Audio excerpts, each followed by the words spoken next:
I'll take you back to a time, it was about 2015. I was actually on duty, so I was wearing that uniform with that belt on.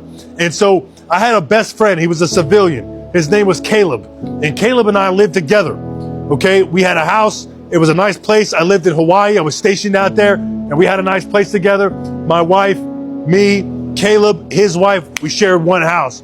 We did everything together. We partied together, we hung out together, we used to dream together, build together. We were doing all types of stuff together. We were best friends. And I'll tell you something, we loved racing cars. Like, it was like, that was my thing, because I told you I grew up poor, right? And so when I joined the Marine Corps and I started getting that first and 15th paycheck, I started realizing I can start affording things now. So I'm gonna get myself a nice little car. And I got addicted to building cars because I loved the fact that I could take a car that was like complete trash and turn it into something that was awesome. And it was mine. It was like a person, right? It had a personality to it. So we started to race cars and build cars and do this type of thing. And what we would do on our weekends, I wasn't one kid to go out and drink and do a lot of stuff like that. What I did was I built my car during the week, and then on Saturday night, we went out to the races. And what we would do is street race illegally. That was just the thing. And I was a Marine, breaking the law every single weekend. And so one day I had to go to duty, and it's a 24-hour post. When you have duty, it's 24 hours long. It sucks. Just gonna warn you now, okay? Don't complain about it. Gunny doesn't warn you. It's horrible, all right? And so one night I have duty, and so I'm getting ready to go to work, and he's like, yo, bro, I just got a brand new Honda Civic EK hatchback, finished building it up. Let's go out, bro. Let me show you what this thing can do. I'm like, listen, bro, I would love to, but unfortunately, I got work tonight. So I shoot my way over to my job, go to duty. I'm standing duty at the barracks, and he's just going out, hang out with his friends. It's about 9 p.m. where I'm on duty, and I get a call from an individual named Kaylin. And Kaylin calls me. He was another friend of mine. And he says, hey, listen, Max, you got to get over to Queens Medical Center right now, because we just got, Caleb just got in a horrible car accident. Like, you got to get there ASAP. I find a First Lance Corporal that walks past me. I put him on duty all of a sudden. Hey, we're changing over, right? Quitting my post, I'm properly relieved. Go ahead and throw in your camis. I shot down in the medical center, and I beat the hospital. I beat Caleb to the hospital. He comes in through the crash cart. Ambulance comes in. Arms are ripped off, shreds. Legs hanging by threads on the crash cart. I'm telling you, it was graphic.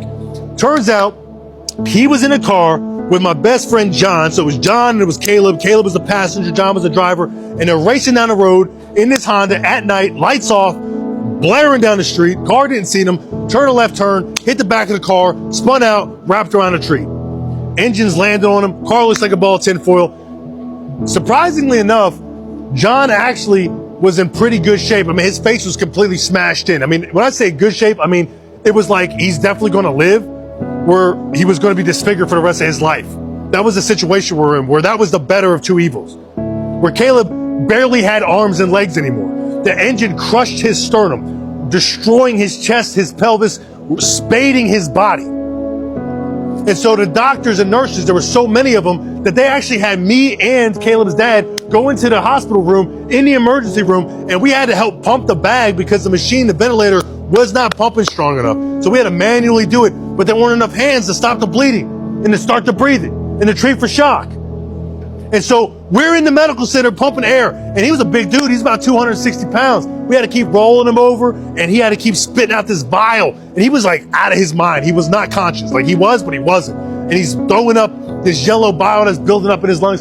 Long story short, that went on for hours. And Caleb, for the next month and a half, was in a coma. During that time he was in a coma, he dealt with liver failure, kidney failure, heart failure. You name it, every portion of his body failed. Every single thing on his body failed. But after about a month and a half, he actually woke up from a coma. Now, let me hit you with a plot twist.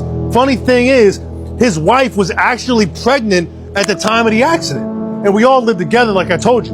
So it's 2 o'clock in the morning, and she tells me, Max, my water broke. I had to drive her to the hospital. So she's giving birth to his daughter on the floor right beneath him, and he's up here fighting for his life. About a month later, the baby comes out the NICU. Caleb had already woken up from a coma, and he was able to hold his baby daughter for the first time. Barely conscious, but he was awake. And everyone was like, man, Caleb's gonna survive. This is great.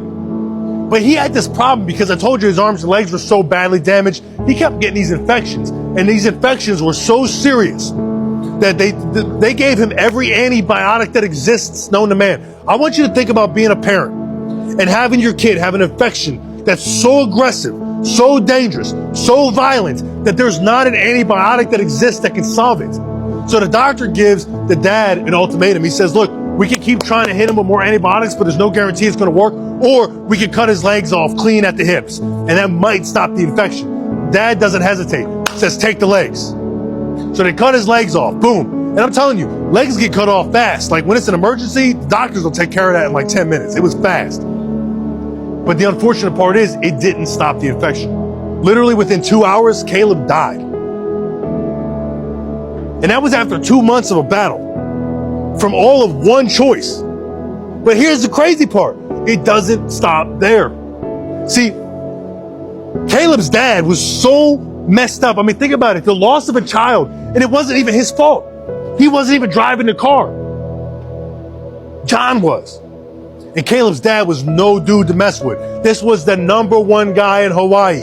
I'm talking, this dude he was in charge of the plumbing, the electrical, the termites. Like this dude had multiple companies, the biggest nightclub in Hawaii. But the crazy part is he was actually a mafia boss. He ran the Hawaiian mafia. I'm not even joking.